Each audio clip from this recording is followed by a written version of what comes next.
Hello friends, welcome to crack tech. I am Tanu Shukla. आज हम लोग सी टेट 2021 सेशन के लिए मैथमेटिक्स के पेडागोजी को मैथ के पेडागोजी के 15 क्वेश्चंस को करने वाले हैं। ये जो 15 क्वेश्चंस हैं वो डायरेक्टली प्रीवियस ईयर में पूछे गए क्वेश्चंस हैं, जो कि 2015 के क्वेश्चन पेपर में आए हुए हैं। ठीक है, तो आज हम लोग इन क्वेश्चंस को करने वाले हैं और मैं क्वेश्चंस के साथ साथ आपको क्वेश्चंस के आंसर भी बता रही हूँ कि वो क्यों सही है और क्यों अदर ऑप्शंस जो है वो आंसर नहीं हो सकते हैं। अभी तक हम लोगों ने 15 पार्ट में मैथ पेडागोजी के क्वेश्चंस को कर लिया है। अभी तक हम लोगों ने 165 क्वेश्चंस को कर लिया है। आज हम लोग 15 और क्वेश्चंस को करने वाले हैं। ठीक है, तो 180 क्वेश्चन हम लोगों का कंप्लीट हो जाएगा और बहुत जल्द हम लोग अपने टारगेट को भी पूरा कर लेंगे। तो हम लोग मैथमेटिक्स पेडागोजी की जो सीरीज कर रहे हैं, ये जो सीरीज है वो सीटेट के लिए और एमपीटेट के लिए और उसके अलावा अदर कोई भी टीचिंग एग्ज़ाम जहाँ पर भी मैथ की पेडागोजी आती है, ये सेशन उन लोगों के लिए भी यूज़फुल होगा। और ये मेरे द्वारा कोर्स दिया जा रहा है और 200 प्लस एमसीक्यू करने का हमारा टारगेट था और अभी तक आज के सेशन में हम लोग 180 क्वेश्चंस को कर लेंगे और एक सेशन और बनाएंगे जिसमें कि हमारा 200 प्लस एमसीक्यू करने का टारगेट जो है वो कंप्लीट हो जाएगा। और आज का जो सेशन है वो पार्ट 16 है और इसके पहले हम लोगों ने 15 पार्ट में मैथ के पेडागोजी के क्वेश्चंस को कर लिया है। ठीक है, तो अभी हम लोग अपने सेशन की तरफ आगे बढ़ते हैं और अपने क्वेश्चंस की तरफ आगे बढ़ते हैं। और आप लोगों से एक रिक्वेस्ट है कि आप लोग ज़्यादा से ज़्यादा वीडियोस को देखें और ज़्यादा से ज़्यादा लोगों में शेयर भी करें ताकि लोग हमसे जुड़ सकें। हम लोग अपने पहले क्वेश्चंस की तरफ आगे बढ़ते हैं। ये क्वेश्चन जो है, ये क्वेश्चन पेपर 2015 का है और इसमें इस क्वेश्चन पेपर से हम लोग मैथ पेडागोजी के प्रश्नों को कर रहे हैं। ठीक है, तो अभी हम लोग आगे बढ़ते हैं और आज के अपने पहले प्रश्न को देखते हैं।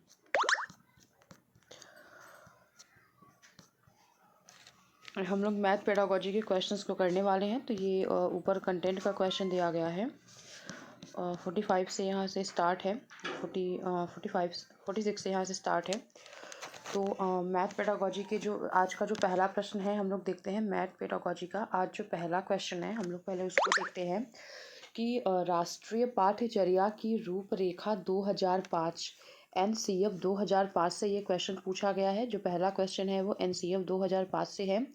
तो एनसीएफ 2005 के अनुसार प्राथमिक स्तर पर संख्याओं और उन पर संक्रियाओं, मात्राओं का मापन आदि किसका शिक्षण है। ठीक है, प्राइमरी लेवल पर संख्या का ज्ञान अगर हम दे रहे हैं, उन पर संक्रिया मतलब संख्या और उस पर संक्रिया का मतलब प्लस हो गया, माइनस हो गया, मल्टीप्लाई हो गया, ये सब हो गया। ये सब जो होते हैं वो संख्याओं के ऑपरेशंस होते हैं।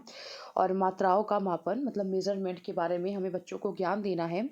आदि का जो शिक्षण है वो गणित के शिक्षण के संकीर्ण उद्देश्य को पूरा करता है।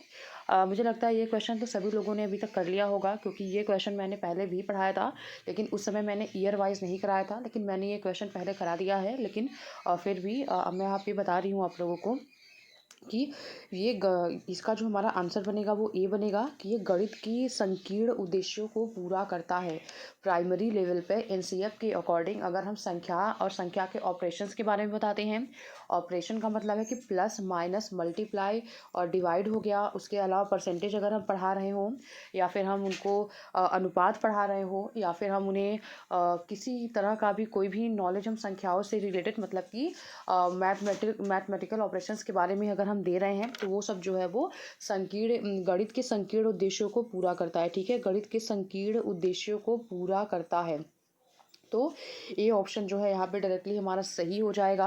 और गणित के उच्च उद्देश्यों को ये पूरा नहीं करता, क्योंकि मैंने वहाँ पर आपको बताया था कि गणित का उच्च उद्देश्य पूरा करने के क्या क्या क्राइटेरिया हैं। व्यवहारिक तरीके से अगर हम गणित को यूज़ कर पा रहे हैं तो वो उच्च उद्देश्यों में आएगा। लेकिन अगर हम कोई स्पेसिफिक टॉपिक हो गया, ठीक है, अगर उसको देकर पूछा जा रहा हो कि ये गणित के किस उद्देश्य को पूरा कर रहा हो, जैसे कि यहाँ पे प्लस माइनस दिया गया है और उसके अलावा अगर ज्योमेट्री दिया गया होता, कुछ भी दिया गया होता, तो वो संकीर्ण उद्देश्य को ही पूरा करेगा। ठीक है, तो और गणित की चिंतन प्रक्रिया के गणितीयकरण के उद्देश्यों को पूरा करता है, तो ऐसा नहीं है ये। और महत्वपूर्ण गणित शिक्षण के उद्देश्यों को पूरा करता है, ऐसा नहीं है। बल्कि यहाँ पे जो क्वेश्चन पूछा जा रहा है उसके अकॉर्डिंग हमारा ए ऑप्शन बनेगा कि गणित शिक्षण के संकीर्ण उद्देश्यों को ये पूरा कर रहा है। ठीक है, पहला क्वेश्चन में का आंसर बनेगा ए बनेगा। मतलब 1 बनेगा। और दूसरा क्वेश्चन देखते हैं अब। दूसरा क्वेश्चन है कि कक्षा 3 में एक शिक्षक शिक्षार्थियों को 4562 और 728 का योग करने के लिए कहता है। ठीक है, मतलब इस तरीके से इस फॉर्म में लिखने के लिए कहता है। तो शिक्षार्थी इस प्रश्न के उत्तर में निम्न प्रकार से प्रतिक्रिया देते हैं। तो मतलब कि अगर बेसिकली हमें अगर कोई ऐड करने के लिए दिया जाता है तो हम यहाँ से स्टार्ट करते हैं, मतलब कि यहाँ से एक 1 टेंस इस क्रम का हम लोग इस क्रम को हम लोग फॉलो करते हैं, इसलिए हम यहाँ से लिखना स्टार्ट करते हैं। जैसे कि इकाई, दहाई, सैकड़ा, इस तरीके से हम लिखना स्टार्ट करते हैं। लेकिन बच्चे ने एक प्लेस को छोड़कर आगे से लिख दिया है। तो यह प्रतिक्रिया दर्शाती है कि बच्चे में किसकी कमी है। योग के कौशल की कमी है। लेकिन अगर आप देखेंगे तो बच्चे ने जोड़ा सही है। ठीक है, बच्चे ने जोड़ सही किया है, मतलब इसने जोड़ने का तरीका सही अपनाया है, लेकिन इसको थोड़ा इसने स्थानीय मान के कॉन्सेप्ट को ध्यान में ना रखकर नंबर कहीं से भी लिखना स्टार्ट कर दिया है। तो बच्चे को स्थानीय मान की अवधारणा नहीं बन पाई है। बच्चे में स्थानीय मान की सही से अवधारणा नहीं बन पाई है, इसलिए बच्चा जो है वो सही क्रम में संख्याओं को लिख नहीं सका था। ठीक है, यहाँ पे बी ऑप्शन जो है वो सही होगा।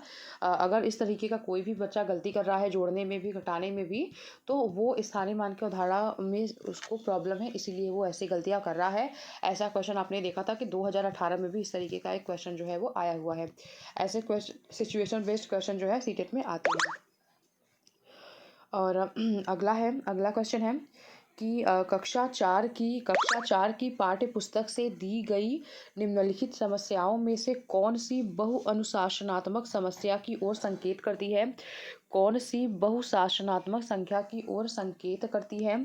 पहला ऑप्शन है कि भारत के मल्टी डिसिप्लिनरी प्रॉब्लम को दिखाता है, मतलब बहुत अनुशासनात्मक समस्या की ओर संकेत करता है कि भारत की झंडे का आरेख बनाइए और झंडे में सममिति रेखाओं की संख्या की पहचान कीजिए। या फिर दी गई आकृति की दर्पण छवि का आरेख बनाइए। तो ये बहुत ज़्यादा मतलब बहुत मल्टी डिसिप्लिनरी मैनर में ये बात नहीं कर रहा है।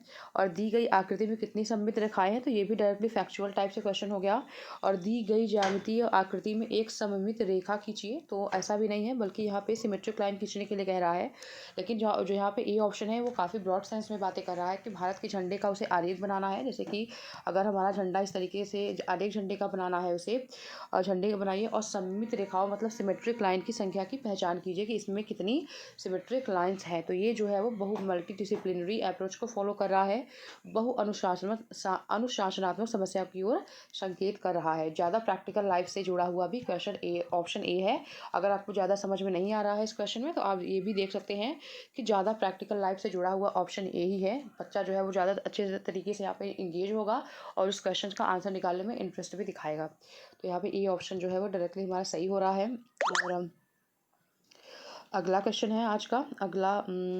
अगला क्वेश्चन है 48 हो गया, 49। हमारा अगला क्वेश्चन है कि निम्न ग्रिड वर्गाकार कागज पर खींचा गया है। मतलब कि यहाँ पे 1 10 100 1000 मतलब इकाई, दहाई, सैकड़ा, हजार का यहाँ पे इस तरीके से बनाया गया है। यहाँ पे इकाई, दहाई, सैकड़ा, हजार, और यहाँ पर भी इकाई, दहाई, सैकड़ा, हजार। मतलब यहाँ पे ये दहाई वाले फॉर्मेट में है और ये इकाई वाले फॉर्मेट में यहाँ पे पॉइंट बनाया गया है। तो यह निरूपण जो है वो किसकी ओर संकेत कर रहा है। ठीक है, यह निरूपण जो है वो किसकी ओर संकेत कर रहा है। गिन तारा पर संख्याओं की स्थिति, तो ये गिन तारा नहीं है, ऐसा नहीं होता। और स्थानीय मान की अवधारणा, तो डायरेक्टली आपको समझ में आ रहा है कि इकाई, दहाई, सैकड़ा, हजार, ये सब का जो कॉन्सेप्ट होता है मतलब ये स्थानीय मान की अवधारणा के थ्रू ही ये कॉन्सेप्ट जो है वो बच्चों में बनाया जाता है। इसलिए हमारा बी ऑप्शन जो है वो यहाँ पे सही हो रहा है। इकाई, दहाई की तुलना भी नहीं हो रही है और गणितीय खेल भी नहीं है, बल्कि बच्चों के अंदर इकाई, दहाई के कॉन्सेप्ट को डेवलप करने के लिए, की अवधारणा को बनाने के लिए ऐसा किया गया है। ठीक है, तो यहाँ पे हमारा बी ऑप्शन जो है वो डायरेक्टली हमारा यहाँ पे सही हो रहा है। और अगला क्वेश्चन है कि प्राथमिक स्तर के बच्चे दी गई आकृतियों को उनकी दिखावट के आधार पर वर्गीकृत करने के योग्य हैं। वेन हीले के अनुसार वो ज्यामिति के किस स्तर पर है, ठीक है। प्राइमरी लेवल पे यहाँ पे बात हो रही है और दिखावट के आधार पर वर्गीकृत करने के योग्य है बच्चे, ठीक है। दिखावट के आधार पर वर्गीकृत हो रहा है, तो यहाँ पे वेन हीले का मॉडल दिया गया है, उससे क्वेश्चन पूछा गया है। तो सबसे पहला तो आपको एक ही क्वेश्चन याद रखना है कि वेन हीले ने ज्यामितीय आकृतियों से संबंधित अपना जो थ्योरी दिया था वो उनका ज्यामितीय चिंतन या फिर ज्यामितीय आकृतियों को पहचानने और उससे संबंधित है, ठीक है। पहला ऑप्शन तो ये हो गया। और इन्होंने 5 लेवल बताए थे, मतलब इन्होंने 4 लेवल बताए थे, मतलब इसमें 5 स्टेप हैं लेकिन लेवल 4 ही है। 0 से स्टार्ट हुआ है और लेवल 4 तक गया है, लेकिन प्राइमरी लेवल पे हमें सिर्फ 2 ही को ही याद रखना है। पहला है मानसिक चित्रण, मतलब विजुअलाइजेशन है, और दूसरा है एनालिटिकल, ठीक है। और दूसरा है एनालिटिकल, और तीसरा है जो इनफॉर्मल, फिर फॉर्मल, और उसके बाद रिगर जो है सबसे लास्ट स्टेज है। तो ये 5 स्टेप आपको क्रम से याद रखने हैं। और उसके अलावा मैं आपको ये बता दूं कि प्राइमरी के लिए सिर्फ 2 ही इंपॉर्टेंट है, और यहाँ पे दिखावट के आधार पर बच्चे वर्गीकृत कर पा रहे हैं। इसका मतलब ये है कि वो पहले स्टेज पर है, विजुअलाइजेशन स्टेज पर है, जहाँ पर अगर बच्चे को सर्कल दिखाया जाता है तो बच्चा मतलब ये विजुअलाइज कर लेता है कि जो पापा मुझे सिक्के देते हैं, जो कॉइन्स देते हैं वो भी गोल होता है, या फिर जो मम्मी रोटियां देती है वो भी गोल होता है। मतलब इस तरीके से बच्चे जो है वो विजुअलाइज करते हैं, ठीक है। मतलब दिखावट के आधार पर उसका नाम भले ही नहीं जानते हैं, लेकिन उस शेप को वो आइडेंटिफाई कर लेते हैं कि इस शेप का और मैंने क्या क्या चीज़ें देखी है, ठीक है। तो वेन हीले के अकॉर्डिंग वो लेवल 0 पे है, मतलब कि विजुअलाइजेशन स्टेज पर वो है, ठीक है। और अगर बच्चे को ट्रायंगल दिखाया जाएगा तो बच्चे मतलब जो ये टेढ़े मेढ़े वगैरह कुछ भी आते हैं, तो इस तरीके से बच्चा मतलब शेप को आइडेंटिफाई कर लेता है कि हाँ मैंने इस तरीके का वहाँ पे देखा है, वहाँ पे देखा है। इस तरीके का वो शेप जो है वो दिखावट के आधार पर सिर्फ विजुअलाइज कर लेता है, ठीक है। तो यहाँ पे ए ऑप्शन जो है वो बिल्कुल सही होगा। पहला जो स्टेज लेवल 0 जो है वो विजुअलाइजेशन है, लेवल 1 जो है वो एनालिटिकल है, एनालिटिक स्टेज है, और जो लेवल 2 है वो इनफॉर्मल है, और लेवल जो 3 है वो फॉर्मल है, और जो लेवल 4 है वो रिगर है, ठीक है। आपको ये पांचों स्टेज को क्रम से याद रखना है। और पहला स्टेज में बच्चा जो है वो दिखावट के आधार पर पहचान लेता है, और दूसरा जो है वो उसकी भुजा और एक आध दो अदर बातों के हिसाब से उसको विजुअलाइज कर लेता है, ठीक है। तो यहाँ पे हमारा ए ऑप्शन जो है वो एकदम सही है। और प्राइमरी लेवल पे ए और बी से ही ज़्यादा मतलब पहला और दूसरा लेवल 0 और लेवल 1 से ही क्वेश्चन आते हैं। और अगला क्वेश्चन है हमारा आज का अगला क्वेश्चन है हमारा अगला क्वेश्चन है कि हस्तपरक प्रतिमान, ठीक है। मैनिपुलेटिव मॉडल्स हो गया, हस्तपरक प्रतिमान हो गया, मॉडल्स हो गए, उसके बाद हाथ से बनाए हुए जो मॉडल्स हैं, स्थिर चित्र मतलब कि स्टैटिक पिक्चर्स हैं, लिखित प्रतीक हैं, रिटन सिंबल्स हैं, और मौखिक और लिखित भाषा है, और उसके बाद वास्तविक संसार की स्थितियां हैं, अर्थात संदर्भ को दर्शाने के 5 तरीके हैं। किसको दर्शाने के ये 5 तरीके हैं, किसको दर्शाने के, गणितीय चिंतन और विचार को दर्शाने के, ज्यामितीय प्रमाण को दर्शाने के। तो ज्यामितीय प्रमाण एक ये स्पेसिफिक बात कर दिया, इसलिए ये ऑप्शन तो एकदम नहीं होगा। गणित की पाठ्यचर्या पर या फिर गणित का शब्द भंडार, तो गणित के शब्द भंडार जो होते हैं वो इस तरीके के नहीं होते हैं। गणित के शब्द भंडार में आपको मतलब इकाई, दहाई, सैकड़ा, जोड़ घटाना, गुणा भाग, फ्रैक्शन हो गया, मतलब इस तरीके से गणित की शब्दावलियाँ आपको मिलेंगी। लेकिन ये सब गणित की शब्दावलियाँ नहीं है, बल्कि ये गणित चिंतन और विचार है। पहला ऑप्शन जो है सही होगा हमारा, जो मॉडल्स हो गया और स्टैटिक पिक्चर्स हो गए, रिटन सिंबल्स हो गए, ओरल एंड मतलब यहाँ पे लिखित भाषा हो गया, और वास्तविक संसार की स्थितियाँ हो गया, ये सब जो है वो गणितीय चिंतन और विचार को दर्शाने के 5 तरीके हैं। ए ऑप्शन जो है वो यहाँ पे बिल्कुल सही आंसर हमारा बन रहा है। और अगला क्वेश्चन है कि अगला क्वेश्चन अगर हम देखें, पहले क्वेश्चन देख लेते हैं कि भाग की अवधारणा पढ़ाने के बाद एक शिक्षक कक्षा कक्ष में गणितीय दीवार का निर्माण करती है, ठीक है। मैथमेटिकल वॉल का निर्माण कर रही है, और शिक्षार्थियों को 48 घंटों में दिए गए कॉलमों में भाग भाग संबंधी कोई दो तथ्य लिखने के लिए कहती है। ठीक है, भाग संबंधी कोई दो तथ्य लिखने के लिए कहती है। तो अंकित ने 25 में 5 का भाग दिया। ठीक है, और उसका जो भागफल आया वो 5 आया। तो इस तरीके से अंकित ने लिखा और अंकुर ने भी ऐसे ही लिखा। और ऐसे ही मतलब इतने बच्चे लिखेंगे, बबीता भी लिखेगी, बॉबी भी लिखेगी, प्रज्ञा भी लिखेगी, ध्रुव भी लिखेगा, सोहन भी लिखेगा, हर्ष भी लिखेगा, राहुल लिखेगा, स्मिता लिखेगी, सुनित लिखेगा। मतलब इस तरीके से क्लास के सारे बच्चे जो है वो सारे बच्चों का नाम गणितीय वॉल पे लिख दिया गया है। और सबको जाके वो जो टीचर ने कहा है वो उस टास्क को जाके वहाँ पे बच्चों को परफॉर्म करना होगा। तो जो ये गतिविधि है वो शिक्षक की सहायता कर सकती है। जो ये गतिविधि है वो शिक्षक की किसमें सहायता कर सकती है? तो शोर मुक्त कक्ष वातावरण बनाने में। तो ऐसा बिल्कुल नहीं है, इस तरीके का ऑप्शन कभी सही होता नहीं है। अगले 2 दिनों के लिए शिक्षार्थियों को किसी गणितीय कार्य में व्यस्त रखने के लिए। तो ऐसा भी नहीं है, ऐसे तो टीचर का काम ही खत्म हो जाएगा फिर। अगला है कि प्रत्येक बच्चे को अभिव्यक्ति के और एक दूसरे से सीखने के अवसर देने में। तो ये बिल्कुल यहाँ पे सही ऑप्शन है कि यहाँ पे हर बच्चे को बुलाया जा रहा है और बच्चे से कहा जा रहा है कि आप यहाँ पे आके भाग से संबंधित 2 क्रियाएं यहाँ पे मतलब 2 अक्षरों यहाँ पे कुछ लिखने के लिए कहा जा रहा है। तो कुछ बच्चे जो है वो सही करेंगे, कुछ बच्चे ऐसा है कि गलत भी करेंगे। तो मतलब वो एक दूसरे से सीख लेंगे कि हाँ मैंने यहाँ पे गलत क्यों किया, या फिर मुझे कहाँ पे प्रॉब्लम है, उसने यहाँ पे सही किया। मतलब इस तरीके से बच्चे जो है वो एक दूसरे से सीखेंगे। तो यहाँ पे बच्चे को अभिव्यक्ति का मौका भी दिया जा रहा है और बच्चे को एक दूसरे से सीखने का अवसर भी दिया जा रहा है। तो यहाँ पे सी ऑप्शन जो है वो हमारा बिल्कुल सही है। शिक्षार्थियों के द्वारा सीखे गए तथ्यों की संख्या का रिकॉर्ड रखने के लिए। तो ये भी बिल्कुल नहीं है, बल्कि यहाँ पे हमारा सही ऑप्शन है कि प्रत्येक बच्चे को अभिव्यक्ति के और एक दूसरे से सीखने के अवसर दिए जा रहे हैं। ठीक है, ऑप्शन सी जो है वो बिल्कुल सही है। और अगला क्वेश्चन है कि शिक्षार्थी के गणितीय निष्पादन अवरोधन के साथ संबंधित चाक्षुष स्मृति अवरोध का संभावित संकेतक क्या है? ठीक है, तो गणितीय निष्पादन का मतलब ये है कि मैथमेटिकल परफॉर्मेंस बच्चे की कैसी है। ठीक है, और अवरोधन के और गणितीय निष्पादन अवरोधन के साथ संबंधित, अवरोधन मतलब रुकावट के साथ संबंधित चाक्षुष स्मृति का मतलब ये है कि विजुअल मेमोरी। ठीक है, मतलब दिखने में जो प्रॉब्लम है, मतलब देखकर याद रखने में, जो देखकर चीज़ें मतलब मैं नहीं बता पा रही हूँ। अगर किसी को ऐसी चाक्षुष स्मृति में अगर प्रॉब्लम है कि मतलब वो चीज़ों को देखकर नहीं बता पा रहा है, तो स्मृति का संभावित संकेतक क्या हो सकता है? क्या संभावित संकेतक हो सकता है कि गणित संबंधी तथ्यों के संधारण में अयोग्यता और समय बताने में कठिनाई होगी। तो समय बताने में आपको विजुअल मेमोरी की ज़रूरत पड़ती है। ठीक है, किस बड़ी सुई कहाँ पे है, छोटी सुई कहाँ पे है, तो कैसे कितने बजेंगे, इसमें हमें विजुअल मेमोरी की ज़रूरत पड़ती है। और अगर बच्चे को विजुअल मेमोरी में प्रॉब्लम है तो वहाँ पे उसको समय देखने में भी प्रॉब्लम होगी। यहाँ पे हमारा ए ऑप्शन जो है वो बिल्कुल सही आंसर बनेगा। संख्या रेखा का प्रयोग करने में कठिनाई, एक क्रम में गणना करने में कठिनाई, ये भी नहीं होगा। और छोटे परिचालकों के साथ व्यवहार करने में कठिनाई, ये भी नहीं होगा। बल्कि यहाँ पे आपको घड़ी देखने में प्रॉब्लम हो जाएगी, सिक्कों को पहचानने में प्रॉब्लम हो सकती है। और भी अलग अलग टाइप की मैंने क्वेश्चन आपको जब पढ़ाए थे तो मैंने वहाँ पे बताया था कि बच्चों को अगर विजुअल मेमोरी में प्रॉब्लम है तो वो कहाँ कहाँ प्रॉब्लम आ सकती हैं। अब क्वेश्चन में सिचुएशन के अकॉर्डिंग आएगा, लेकिन यहाँ पे सिक्कों को बहुत कॉमन मिस्टेक जो है वो बच्चे करते हैं कि घड़ी को देखने में और संख्याओं को पहचानने में, घड़ी और उसके बाद सिक्कों को पहचानने में, मतलब यहाँ पे बच्चे जो है वो जनरली गलतियाँ करते हैं। तो वहाँ पे ए ऑप्शन जो है वो हमारा एकदम सही आंसर बनेगा।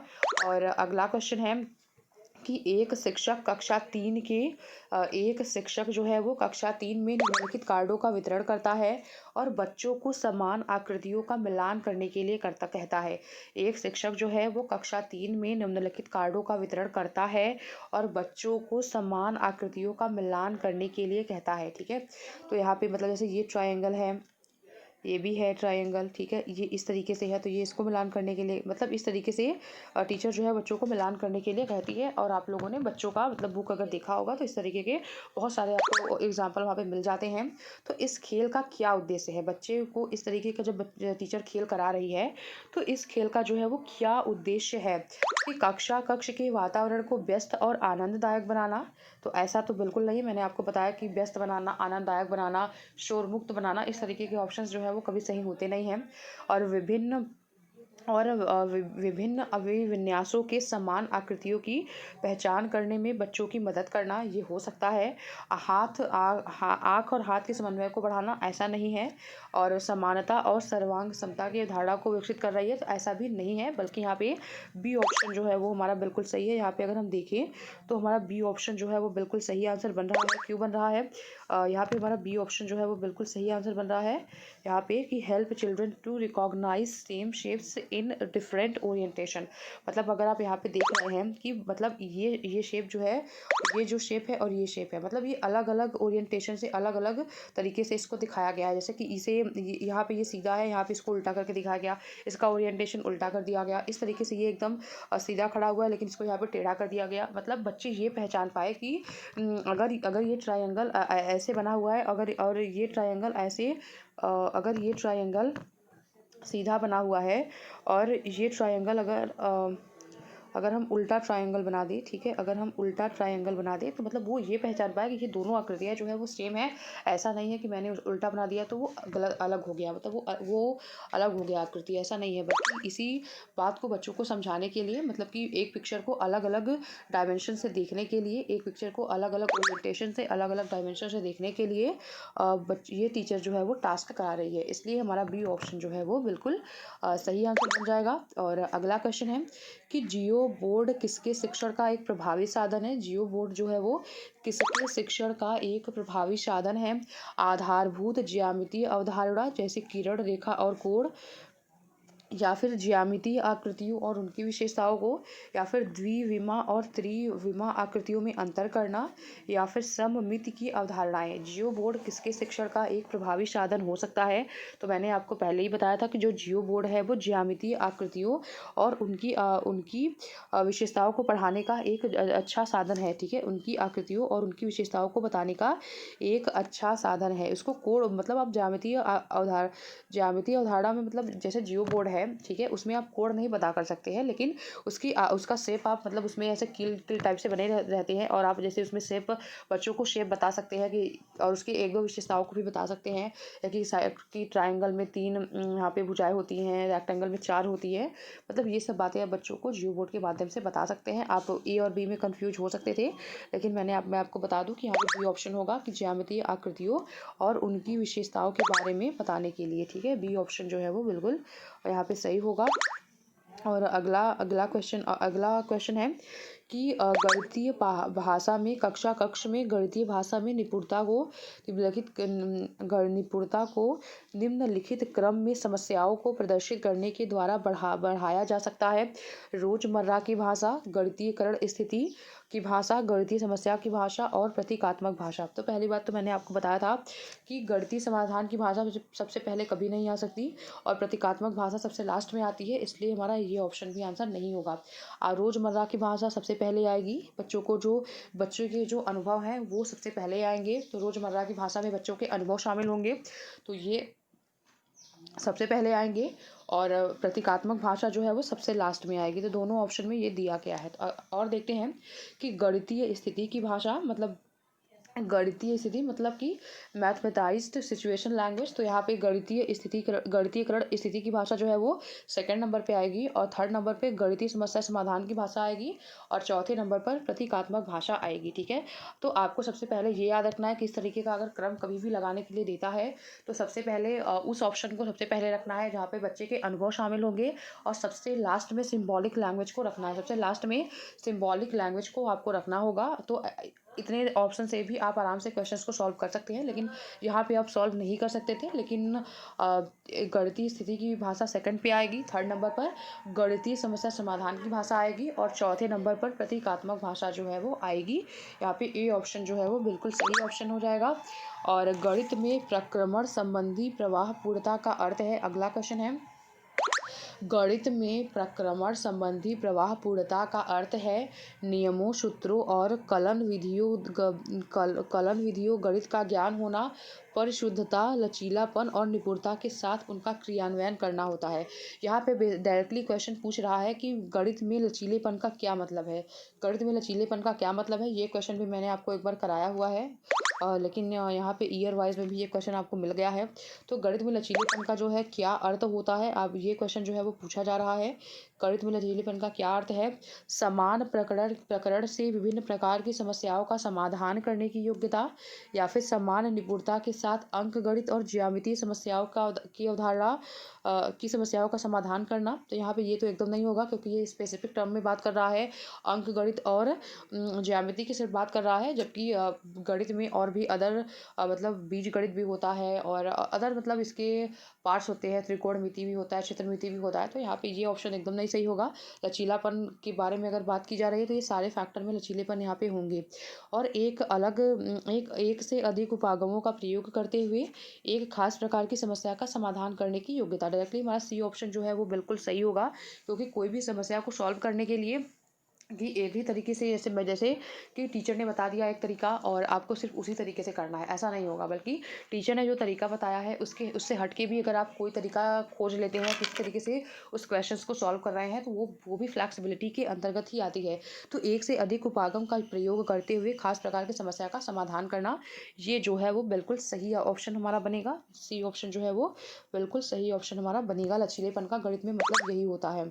और अगला है कि एक बच्चा मानसिक रूप से 27 और 38 को जोड़ता है, मतलब डायरेक्टली अपने मन में जोड़ के 65 के रूप में परिकलित करता है। और जब उसे योग करने के अपने तरीके के बारे में व्याख्या करने के लिए कहा गया, तो उसने प्रतिक्रिया के रूप में कहा कि 38 जो है वो 40 के ज़्यादा नज़दीक है, इसलिए मैंने 27 + 40 इक्वल मतलब 67, मतलब दोनों को जोड़ेंगे अगर 40 और 27 को, तो 67 आएगा। और उसमें से अगर मैं 2 घटा दूंगा तो 65 जो है वो आ जाएगा। तो इस योग करने की जो यह युक्ति है वो किसकी ओर संकेत करती है?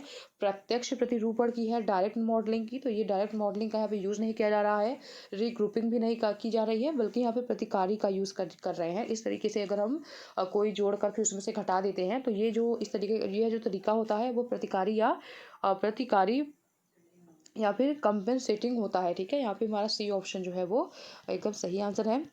और अगला क्वेश्चन है कि मानसिक चित्र गणित संबंधी गतिविधियां महत्वपूर्ण हैं क्योंकि यह निम्नलिखित में से किसी एक के अवसर उपलब्ध कराती है। मानसिक गणित संबंधी जो गतिविधियां हैं वो महत्वपूर्ण हैं क्योंकि यह निम्नलिखित में से किसी एक के अवसर उपलब्ध कराती है। मानसिक संगणना संबंधी प्रक्रिया का विकास, क्योंकि शिक्षार्थी तेज गति से संख्याओं के परिकलन के बीच संबंधों की पहचान करने की कोशिश करते हैं। या फिर पेपर पेंसिल का उपयोग करना। तो यहाँ पे मानसिक गणित संबंधी गतिविधियां महत्वपूर्ण है, तो वहाँ पे हमें पेपर पेंसिल का उपयोग नहीं करना है, क्योंकि हमें मानसिक गणित संबंधी गतिविधियों का मतलब ये है कि मैंने मतलब पेपर पेंसिल का यूज़ ना करते हुए गणित के मतलब कुछ कैलकुलेशन को हम माइंड में ही कर लें। ठीक है, और एल्गोरिदम या फिर कलन विधि को सीखने में निपुणता प्राप्त करना और कम समय में अधिक संख्या में समस्याओं का अभ्यास करना। तो बच्चों को हम निपुण नहीं बना रहे होते हैं प्राइमरी लेवल पे, बल्कि हम बच्चों को सिखा रहे होते हैं। और परिकलन में परिशुद्धता के साथ उनकी गति को बढ़ाना और परीक्षाओं में उनके निष्पादन के सुधार में मदद करना। तो परीक्षा ही एक स्पेसिफिक उद्देश्य यहाँ पे हमारा नहीं बनेगा, बल्कि हमारा ए ऑप्शन बनेगा कि मानसिक संगणना संबंधी प्रक्रिया का विकास, क्योंकि शिक्षार्थी तेज गति से संख्याओं के परिकलन के बीच संबंधों की पहचान करने की कोशिश करते हैं। यहाँ पे हमारा जो ए ऑप्शन जो है वो डायरेक्टली हमारा सही होगा कि गणित जो बच्चे जो है वो तेज गति से संख्याओं के बीच संबंधों की पहचान करने की कोशिश कर रहे हैं, ना कि वो निपुण होते जा रहे हैं वहाँ पे। और यहाँ पे ए ऑप्शन जो है वो बिल्कुल सही होगा, जहाँ पे बच्चा इंगेज भी हो रहा है और बच्चे का डेवलपमेंट जो प्रोसेस है वो उसके तहत यहाँ पे बात की जा रही है। और आज का जो लास्ट क्वेश्चन है हम लोग देखते हैं कि प्राथमिक कक्षा का एक बच्चा संक्रिया चिन्हों, सिक्के और घड़ी की सुइयों में अंतर स्थापित नहीं कर पा रहा है। ठीक है, संक्रिया का जो चिन्ह है मतलब कि प्लस माइनस ये सब, इसमें बच्चा जो है वो और सिक्कों को पहचानने में, घड़ी की सुइयों में अंतर स्थापित नहीं कर पाता है। तो यह तथ्य इंगित करता है कि बच्चे को निम्नलिखित में से किस प्रक्षेत्र में समस्या है। तो सुनने में समस्या तो है नहीं, ठीक है, प्रक्रिया की समस्या भी नहीं है, बल्कि उसे देखने में समस्या हो रही है। बच्चे को अगर वो सिक्कों को नहीं पहचान पा रहा है, घड़ी की सुइयों में अंतर स्थापित नहीं कर पा रहा है कि बड़ी सुई कौन सी है, छोटी सुई कौन सी है, इसमें अंतर स्थापित नहीं कर पा रहा है, और जोड़ घटाना गुणा भाग के मतलब जो भी इसके ऑपरेशन है उसमें अंतर नहीं कर पा रहा है, तो यह किस क्षेत्र की ओर समस्या, मतलब किस क्षेत्र में ये समस्या है, तो वो उसको देखने में मतलब विजुअल प्रोसेसिंग में उसको समस्या हो रही है। ठीक है, यहाँ पे भाषा की कोई बात नहीं है, सुनने की बात भी नहीं है, प्रक्रिया की भी बात नहीं है, बल्कि उसको उसको देखने में समस्या हो रही है, विजुअल मेमोरी में या फिर विजुअल प्रोसेसिंग में उसको प्रॉब्लम हो रही है, तो देख कर समझने में उसको प्रॉब्लम हो रही है। इसलिए हमारा सी ऑप्शन जो है वो यहाँ पर बिल्कुल सही है। और अभी हद तक हम लोगों ने 15 क्वेश्चंस और कर लिए हैं। ठीक है, ये हमारी मैथ पेडागोजी की 16 सेशन था। मैथ पेडागोजी का ये 16 सेशन था। इसके पहले हम लोगों ने 15 सेशन में मैथ के पेडागोजी के प्रश्नों को हम लोगों ने कर लिया है। और जितना भी ईयर वाइज क्वेश्चन पेपर अगर मुझे मिलता जाएगा, मैं उस हिसाब से आपको क्वेश्चन जो है वो करवाती जाऊँगी। और अब बहुत जल्द हम लोग हिंदी पेडागोजी और इंग्लिश पेडागोजी की 2-4 वीडियो और बनाने वाले हैं। और मुझे अगर आप लोगों को